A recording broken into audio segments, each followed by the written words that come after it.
अच्छा, तो आज हम अनदर डोरेज फार्म स्टार्ट कर रहे हैं। लास्ट वीक हमने पाउडर डोरेज फार्म पढ़ा था। 2 लेक्चर्स में हमने पाउडर डोरेज फार्म को डिस्कस किया था। तो आज से हम अनदर डोरेज फार्म स्टार्ट कर रहे हैं, दैट इज कैप्सूल। ये कैप्सूल क्या चीज़ है? It is solid unit dosage form. ठीक है, सॉलिड फार्म में और यूनिट डोरेज फार्म में मीन एक कैप्सूल कंटेन यूनिट डोज और एडमिनिस्ट्रेशन एट वन टाइम।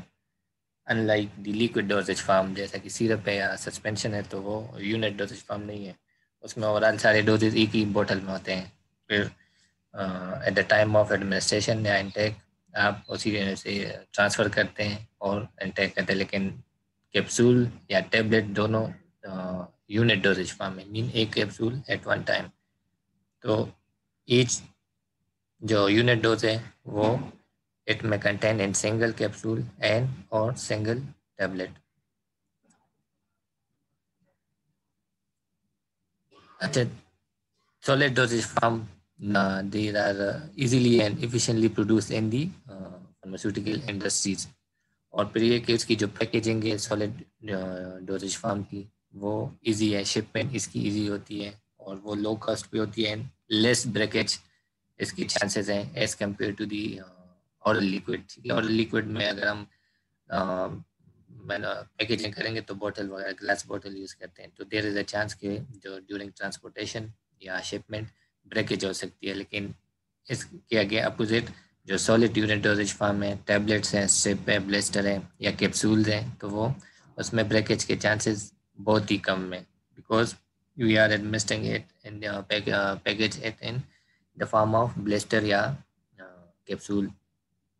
ठीक है, तो इट्स मैन्युफैक्चरिंग इज ईजी। ठीक है, एफिशिएंटली प्रोड्यूस होते हैं, पैकेजिंग इसकी ईजी है, शिपमेंट इसकी ईजी है और कॉस्ट इस पे कम आती है। नेक्स्ट, इसकी जो ब्रेकेज के चांसेस हैं वो कम है as compare to the oral liquid doses form. More stable है as compare to the oral liquid doses form. ठीक है, ओरल लिक्विड डोजेज फार्म में जो लिक्विड डोजेज फार्म में उसमें वो क्यों कम स्टेबल है as compare to the solid dosage form? ये आमना प्रेजेंट है, आमना।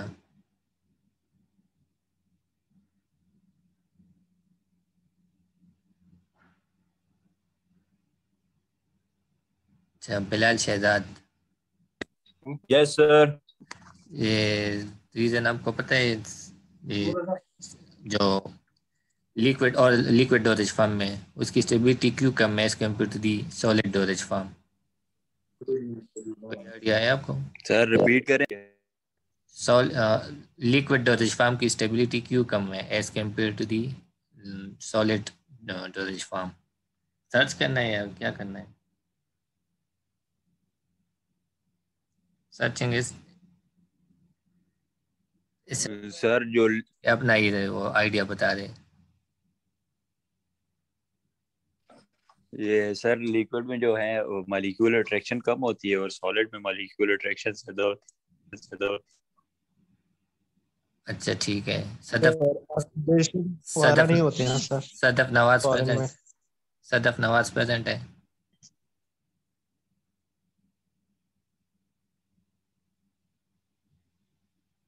सदफ नवाज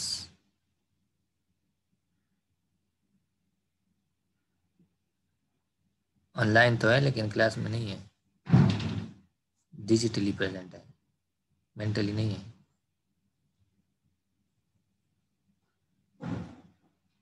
रमशा हर्षित, यस सर। आप बता रहे हैं ये सॉलिड डोजेज फार्म क्यों ज़्यादा स्टेबल है as compare to the liquid doses form? Reason एक ही रीज़न है जो मेजर है, वो क्या है? आप लोगों ने प्रीवियस सेमेस्टर में ये पढ़े हैं, लिक्विड डोजेज फार्म।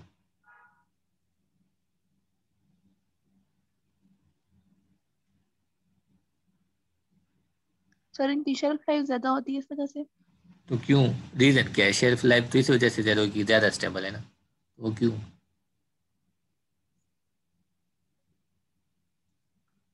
अच्छा मैं बता देता हूँ, ठीक है। जो लिक्विड डोजेज फॉर्म है उसमें वाटर प्रेजेंट होता है, ठीक है, और जहाँ पे वाटर प्रेजेंट होगा तो उसके माइक्रोबियल अटैक के चांसेस ज़्यादा होते हैं।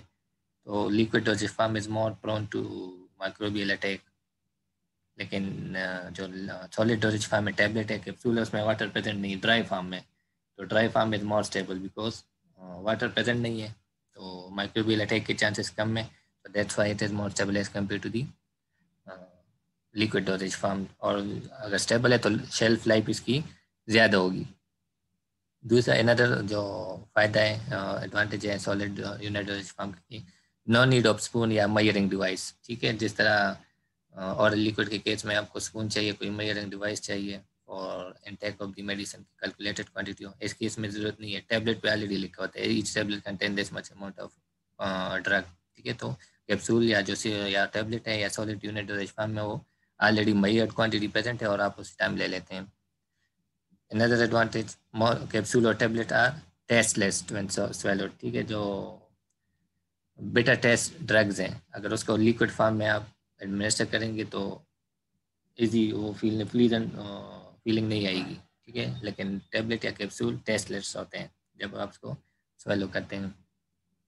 दूसरे एक कैप्सूल या टेबलेट पे आप डिफरेंट निशान लगा सकते हैं, शेप चेंज कर सकते हैं, कलर चेंज कर सकते हैं फॉर द आइडेंटिफिकेशन पर्पस, ठीक है। कि आप के लिए सिंपल हो, पेशेंट के लिए सिंपल हो कि इस कलर की कैप्सूल इस के लिए डिजीज़ के लिए, इस कलर की कैप्सूल इस सिम्टम्स के लिए, ठीक है। तो आप आइडेंटिफिकेशन के लिए जो शेप्स हैं वो भी चेंज कर सकते हैं टेबलेट या कैप्सूल की, या कलर भी चेंज कर सकते हैं। और it provide the flexibility to the prescriber and accurate individualized dosage for the patient, ठीक है। प्रिस्क्राइबर के लिए इजीली है कि वो इसको for accurate dosage administration prescribe कर ली, बिकॉज ऑलरेडी जो डोजेज है for each single unit dose वो ऑलरेडी वेट क्वांटिटी में फार्मास्यूटिकल इंडस्ट्री में इसको वे किया गया है कि each tablet contain this much amount, so it's easy for the patient.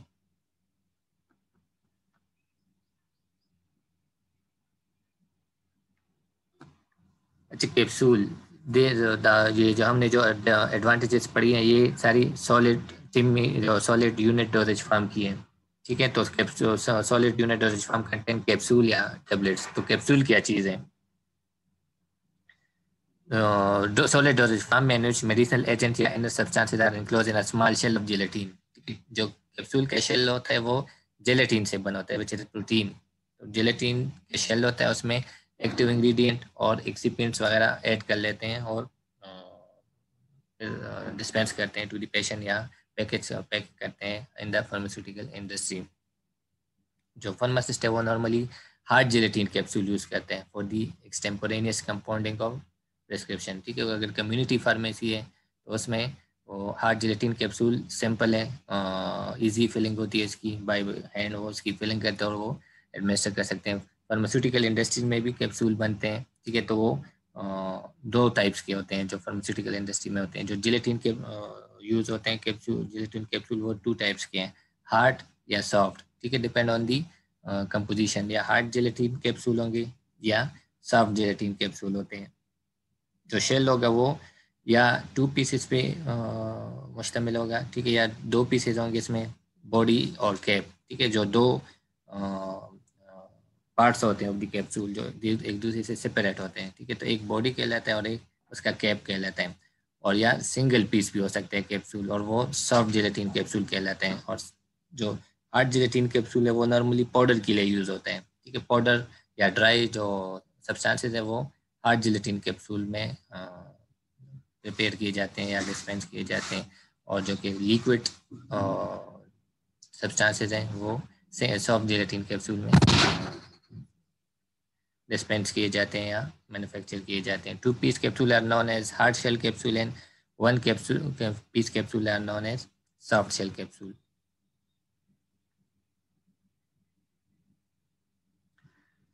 अच्छा, अब हार्ड जेलेटिन कैप्सूल क्या चीज़ है? दीज आर जो कि मोस्ट कॉमनली यूज्ड कैप्सूल है वो हार्ड जेलेटिन कैप्सूल है। और फार्मासिस्ट भी नॉर्मली हार्ड जेलेटिन कैप्सूल को ही डिस्पेंसिंग में यूज़ करते हैं इन दी कंपाउंडिंग या कम्युनिटी फार्मेसी। और जो एम्प्टी कैप्सूल शेल है वो it is made up of gelatin, sugar and water. जो जिलेटिन शेल होता है वो क्लियर होता है, कलरलेस होता है, टेस्टलेस भी होता है। And this can be coloured with dyes अगर रिक्वायर्ड है, और या ओपेक बना सकते हैं हम उसको by addition of the different agent such as titanium die oxide.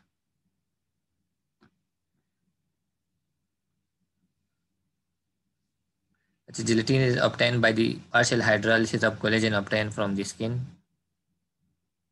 white connective tissue।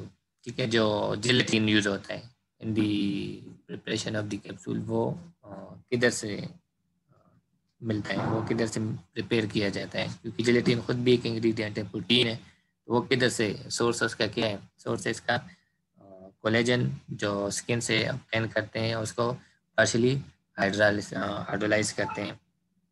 And it is available in the form of fine powder, coarse powder, shreds, flakes या sheets।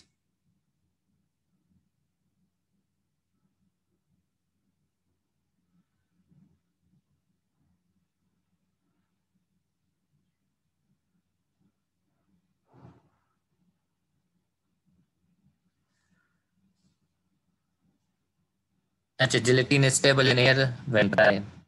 ठीक है, जब ड्राई फॉर्म में होगा तो वो stable होगा, लेकिन अगर मॉइस्ट होगा तो there is a chance of microbial decomposition. ठीक है, वही बात कि जिधर वाटर प्रेजेंट होता है तो वो माइक्रोबियल अटैक के चांसेस ज़्यादा होते हैं। ठीक है, तो अगर ड्राई फॉर्म में तो वो स्टेबल है, लेकिन अगर मॉइस्ट बन गया तो वाटर आ गया और there is higher chances of microbial decomposition.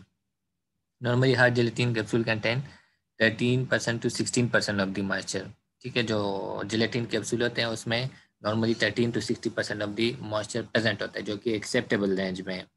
अगर हाई एनवायरमेंट, जो एनवायरमेंट ऑफ हाई ह्यूमिडिटी, जहाँ पे ह्यूमिडिटी ज़्यादा है, उसमें अगर हम स्टोर करेंगे तो एडिशनल मॉइस्चर एब्जॉर्ब करेगा जिलेटिन कैप्सूल, और जो कैप्सूल होगा उसकी डिस्टॉर्शन होगी, because stability is affected by the presence of the moisture। तो ऑलरेडी अगर 13 to 60% ऑफ मॉइस्चर प्रेजेंट है, हाई ह्यूमिड कंडीशन में हमने उसको स्टोर कर दिया, तो वो एडिशनल मॉइस्चर एब्जॉर्ब करेगा और जो कैप्सूल है वो अपनी शेप लूज कर जाएगा।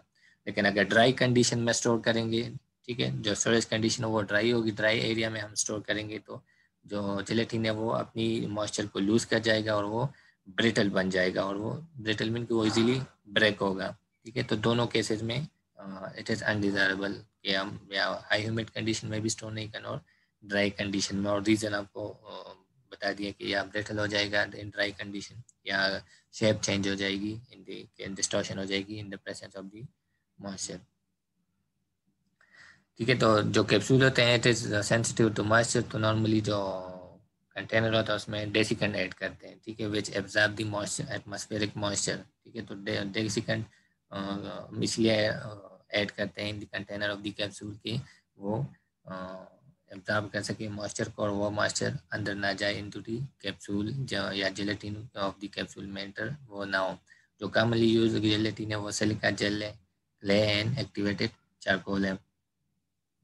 सिमिलरली अगर हाई ह्यूमिड कंडीशन में प्रोलॉन्ग एक्सपोजर हो, ज़्यादा टाइम के लिए वो एक्सपोज रहे इनटू दी ह्यूमिड कंडीशन, तो इट में वो नरम बन जाएंगी। ठीक है, वो और फिर अगर उसकी जो हार्डनेस है वो अफेक्ट हो गई तो इट में affect the dissolution of the capsule. ठीक है, जो स्टमक में उसने डिज़ोल्व होना है और फिर वो ड्रग रिलीज करनी है, तो अगर हाई ह्यूमिड कंडीशन में एक्सपोज होगा तो वो सॉफ्ट बन जाएगा और इट में affect the dissolution of the dead capsule. जो नॉर्मली ऑरल एडमिनिस्ट्रेशन के लिए यूज़ होते हैं कॉमनली, और अगर हम ड्रग रिलीज को मॉडिफाई ना करें, ठीक है, कुछ केसेस में हम ड्रग रिलीज को मॉडिफाई कर लेते हैं, जैसे कि एंटेरिक कोटेड हो जाए या कोई सस्टेन रिलीज हम बनाते हैं। ठीक है, तो अगर हम release rate of the drug को मॉडिफाई ना करें तो these are referred as immediate release. ठीक है, तो इमीडिएट रिलीज हम कौन से कहते हैं, जो कि जैसी वाटर में एंटर हो उधर ही वो डिसइंटीग्रेट हो स्टमक फ्लूइड में, या जो भी फ्लूइड है कैप्सूल डिसइंटीग्रेट और ड्रग को रिलीज कर सके। ठीक है, तो अगर हम release rate of the drug को मॉडिफाई नहीं करें तो these capsule are called immediate release. Gelatin is soluble in hot water and in warm gastric fluid, ठीक है। तो उधर वो सॉल्युबल है, उधर वो डिजॉल्व होगा इन द गैस्ट्रिक फ्लूइड या हॉट वाटर में, और जो कंटेंट होगा वो रिलीज कर देगा इनटू द स्टमक, और जहाँ से उसकी फिर एब्जॉर्प्शन होगी। और it is also digested by the proteolytic enzyme, ठीक है। जो प्रोटियोलिटिक, क्योंकि जिलेटिन प्रोटीन है, स्टमक में प्रोटियोलिटिक एंजाइम्स प्रेजेंट है, तो वो एक्ट करेंगे on the gelatin of the capsule, उसे डिसॉल्व करेंगे, और अल्टीमेटली जो अंदर कंटेंट प्रेजेंट है इन दी कैप्सूल वो रिलीज हो जाएंगे।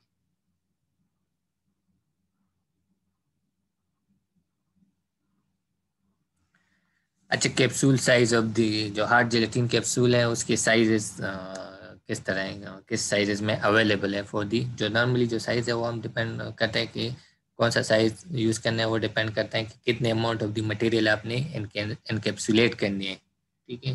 जो ह्यूमन यूज़ के लिए वो normally 000 to the 5 size available है। 000 इज दी लार्जेस्ट कैप्सूल, जो 5 नंबर है वो स्मॉलेस्ट कमर्शियली अवेलेबल कैप्सूल है। जो कि लार्जर कैप्सूल है वो फिर वेट यूज़ के लिए या जो एनिमल्स के लिए उसके लिए अवेलेबल है, ठीक है। तो ये जो टेबल आपको नज़र आ रहे हैं, ये आपको नंबर बता रहे हैं कैप्सूल का, और कितने कंटेंट या mg ऑफ दी जो ड्रग है वो उसमें आ सकते हैं, जो इंग्रेडिएंट है वो उसमें आ सकते हैं। 000 में 950 mg तक कंटेंट आ सकते हैं, 00 में 650 mg, कैप 0 में 450 mg, ठीक है। तो ये सारा टेबल आपको शो कर रहा है नंबर के अगेंस्ट की कितनी क्वांटिटी ऑफ दी कंटेंट उस कैप्सूल में आ सकती है।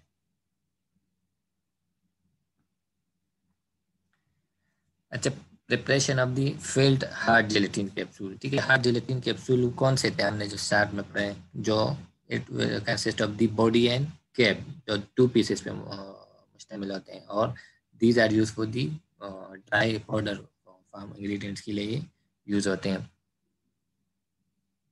जो नॉर्मली स्टेप इन्वॉल्व है in the preparation of the filled hard gelatin capsule, वो कौन कौन से? The first one is developing and preparing the formulation and selecting the capsule size, filling the. First one ये कि जो फार्मूलेशन है उसकी आप प्रिपरेशन कर सके, और फिर क्या फार्मूलेशन मीन कि जो इंग्रेडिएंट है उसको आप मिक्स कर ले, जो सारे एक्टिव इंग्रेडिएंट है या जो और एक्सिपिएंट्स हैं पाउडर फॉर्म में उसको आप प्रिपेयर कर लें, और फिर उसके लिए सूटेबल कैप्सूल साइज को सेलेक्ट करना है, ठीक है। तो this is the first step. Second one is filling the capsule shell, third one is capsule की सीलिंग करनी है, and the last one is cleaning and polishing the filled capsule. The first one, developing the formulation and selecting the capsule size, ठीक है। जो गोल है capsule doses farm का वो ये है कि आप एक्यूरेट डोजेज प्रोवाइड कर सके to the patient, good bioavailability provide कर सके inside the body of the patient, ताकि वो जो ड्रग है वो ज़्यादा बायोअवेलेबल हो, ज़्यादा उसकी एब्जॉर्प्शन हो, इजी फिलिंग एंड प्रोडक्शन हो उसकी, जो कैप्सूल डोजेज फार्म में स्टेबल हो और एलिगेंस प्रोवाइड कर सके, ठीक है। तो this is the goal of the capsule formulation. जो आप प्रिपेयर करेंगे तो आप इसको कंसिडर करेंगे कि जो डोज है वो एक्यूरेट जाए, बायोअवेलेबिलिटी इसकी अच्छी हो, और जो फिलिंग है उसकी आसानी से हो, और प्रोडक्शन उसकी आसानी से हो सके। फिर ये कि वो स्टेबल रहे ड्यूरिंग शेल्फ लाइफ, और एलिगेंस मेंटेन रहे। एलिगेंस मीन कि वो अट्रैक्टिव हो टू दी पेशेंट। अच्छा, इंग्रेडिएंट को आप फिलिंग से पहले तारुली मिक्स करेंगे, ठीक है। कैप्सूल फिलिंग से पहले जो भी इंग्रेडिएंट है उसको आप तारुली मिक्स करेंगे, और this is important in the case of the low dose drugs. Low dose drugs कौन से हैं? जो कि कम डोज में अपना एक्शन प्रोवाइड करें, मीन जिसकी पोटेंसी ज़्यादा होगी। तो जो पोटेंट ड्रग्स हैं वो कम क्वांटिटी में यूज होते हैं, तो लो डोज ड्रग को हमने तारुली मिक्स करना है, स्पेशली इनके सबके जो बाकी ड्रग्स है उसको भी तारुली मिक्स करना है, लेकिन it is important in the case of low dose drug. For uniform mixing जो ये ज़रूरी है कि जो ड्रग और जो एक्सिपिएंट्स हैं उसका पार्टिकल साइज और डेंसिटी सेम हो, ठीक है। Otherwise uniform mixing of the drug और इंग्रेडिएंट्स नहीं होगी। तो for uniform mixing the density and particle size of the drug and non-drug component should be similar. अब अगर ड्रग की क्वांटिटी कम है, ठीक है, जैसे कि लो डोज ड्रग है और वो कैप्सूल में वो बहुत ही कम क्वांटिटी नजर ऐड मीन उसकी फिलिंग के लिए हमें सफिशिएंट पाउडर चाहिए। फॉर एग्जांपल अगर डिफरेंट नंबर, एक कैप्सूल में 100 mg तक ड्रग या इंग्रेडिएंट आ सकते हैं, लेकिन dose of the drug 10 mg है, ठीक है। तो फिर ये 90 mg हम किस तरह फिल करते हैं? हम ऐड करते हैं डाइल्यूएंट ऐड करते हैं, फिलर ऐड करते हैं, ठीक है, ताकि जो कैप्सूल है उसको हम फिल कर सकें, ठीक है। तो अगर लो डोज ड्रग है, उसकी डोज कम है और कैप्सूल की कैपेसिटी ज़्यादा है, तो फिर हम डाइल्यूएंट या फिलर ऐड करते हैं to fill the volume of the capsule, ठीक है। डाइल्यूएंट जो यूज़ होते हैं वो लैक्टोज है, स्टार्च है एंड माइक्रोक्रिस्टलाइन सेलुलोज, हम इसको इसमें ऐड कर सकते हैं विद द ड्रग, ठीक है, ताकि जो वॉल्यूम है वो बढ़ जाए और क्वांटिटी ऑफ द इंग्रेडिएंट बढ़ जाए और वो वॉल्यूम ऑफ द जो कैप्सूल है उसको फिल कर सके। अदरवाइज 10 mg या जो कम डोज ड्रग है वो फिल नहीं करेंगी कैप्सूल की वॉल्यूम को।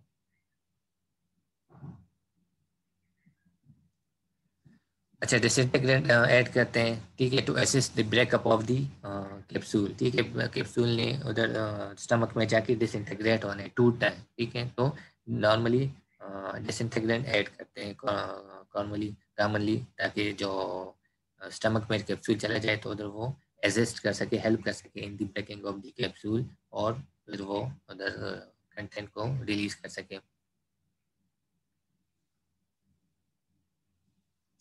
अच्छा, जो इंडस्ट्रियल स्केल पे क्या होता है कि जो कैप्सूल जो पाउडर है उसको हॉपर से वो पास करते हैं और उधर से फिर वो क्या इक्विपमेंट जो इनकैप्सुलेटिंग इक्विपमेंट है उसमें आते हैं, ठीक है। तो there is a flow of the powder from one area of the instrument toward the other area of the instrument, ठीक है। तो अगर हम इंडस्ट्रियल स्केल पे प्रिपेयर करें तो द पाउडर या granules it must be free flowing, ठीक है, क्योंकि हम एक पोर्शन ऑफ द इंस्ट्रूमेंट से to the other portion of the instrument जा रहे हैं, फिलिंग के लिए जा रहे हैं, ठीक है। तो the powder should be free flowing in the case of the, अगर हम इंडस्ट्रियल स्केल पे कैप्सूल प्रिपेयर करें। अब फ्लो प्रॉपर्टी हम किस तरह एनहेंस कर सकते हैं? लुब्रिकेंट या ग्लाइडन ऐड कर सकते हैं, ठीक है, which such as magnesium stearate, calcium stearate, stearic acid और टार्क, ठीक है। तो अगर हम कोई किसी भी इंग्रेडिएंट्स की या ड्रग की जो फ्लो प्रॉपर्टी है वो कम अच्छी नहीं है, तो हम फ्लोएबिलिटी इन्हेंस करने के लिए, अच्छी बनाने के लिए लुब्रिकेंट या ग्लाइडन ऐड कर सकते हैं।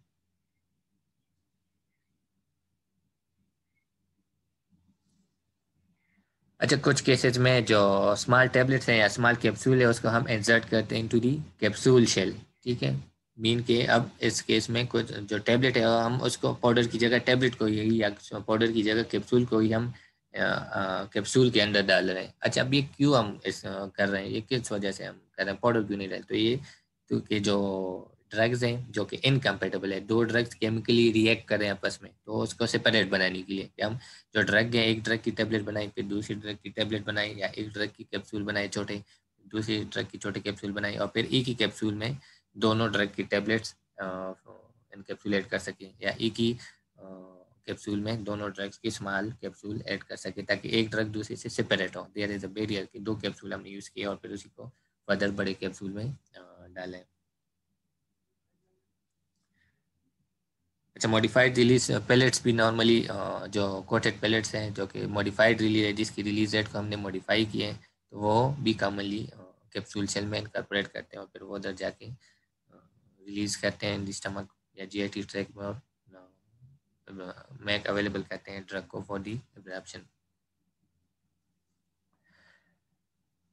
अच्छा, gelatin capsule are unsuitable for the aqueous liquid because water soften the gelatin, ठीक है। वही बात की जो मॉइस्चर है वो जेलेटिन को सॉफ्ट बनाते हैं, ठीक है। तो it is unsuitable for the aqueous liquid, and अगर वो वाटर आप इसमें ऐड करेंगे तो वो जो कैप्सूल है वो डिस्टार्ट हो जाएगी, उसकी शेप डिस्टार्ट हो जाएगी, और फिर वो जो कंटेंट है अंदर वो लीक कर जाएंगे, ठीक है। तो ये इंपॉर्टेंट है किस केस में?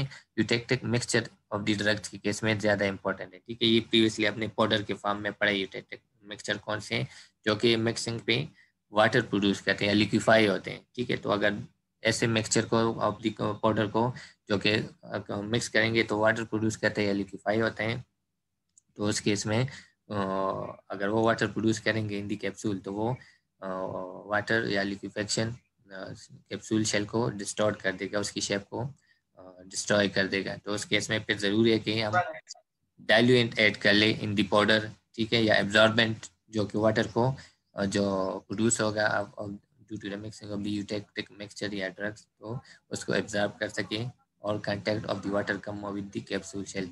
एब्जॉर्बमेंट या डाइल्यूएंट जो यूज होते हैं वो magnesium carbonate, kaolin, light magnesium oxide, ठीक है। These are used to separate the interacting agent and absorb liquefied material.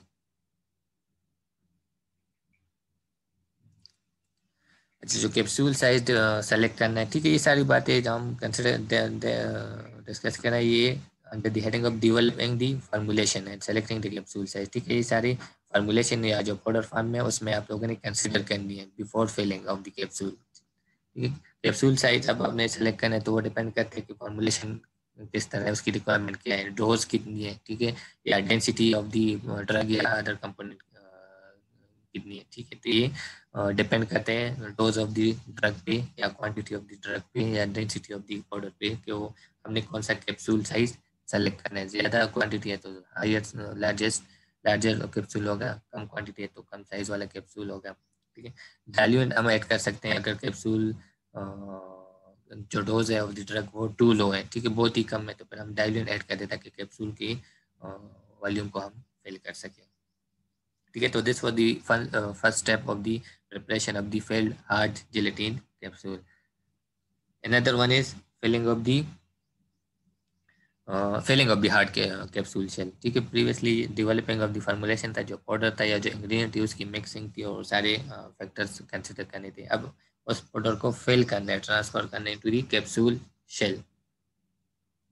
अगर फार्मेसी की बात करें जो कि कम्युनिटी फार्मेसी में, तो उधर नॉर्मली फार्मासिस्ट पंच मेथड यूज़ करते हैं। पंच मेथड में क्या होता है कि जो पाउडर है आप उसको किसी क्लीन पेपर पे या ग्लास स्टाइल पे प्लेट पे आप ट्रांसफ़र कर लेते हैं, ठीक है, और फिर स्पेचुला से उसे मिक्स करते हैं अंटिल कि एक केक टाइप बन जाए of the 1/4 to 1/3 of the length of the capsule body, ठीक है, कि जो पाउडर है उसको एक केक की शेप में बना लेते हैं और जो इसकी हाइट होती है वो 1/4 ऑफ द कैप्सूल बॉडी है उससे 1/4 टाइम ज़्यादा 4 टाइम ज़्यादा होती है, ठीक है। देन उसी केक में आप जो पाउडर का केक बना है उसमें आप एम्प्टी कैप्सूल को डिप करते हैं और जो फिल करते हैं उसको कैप्सूल की जो बॉडी है उसको फिल करते हैं ताकि जो क्वांटिटी है वो उसमें ट्रांसफ़र हो जाए, ठीक है, अंटिल की जो रिक्वायर्ड है वेट है वो आपके पास आ जाए। फिर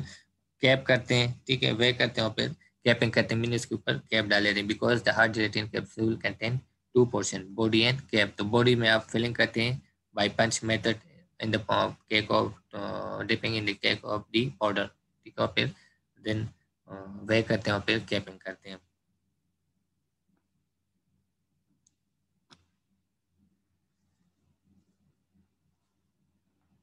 अच्छा, अगर पोटेंट ड्रग यूज़ कर रहे हैं, ठीक है, जिसकी पोटेंसी ज़्यादा है, मीन के जो कि लो डोज में अपना एक्शन प्रोवाइड कर रहे हैं, तो each capsule should be weighed after filling, ठीक है, वो हर कैप्सूल को वे के बाद आफ्टर फिलिंग वे करना है बिकॉज की जो एक्स्ट्रा क्वांटिटी है वो ना चली जाए। अगर थोड़ी सी भी एक्स्ट्रा क्वांटिटी चली जाए तो वो टॉक्सिक का टॉक्सिसिटी काज कर सकता है बिकॉज लो डोज में वो अपना एक्शन प्रोड्यूस कर रहे हैं। तो light higher quantity of the drug में प्रोड्यूस टॉक्सिक इफेक्ट इन दे, तो इस केस में आप लोगों ने ज़्यादा केयर करनी है।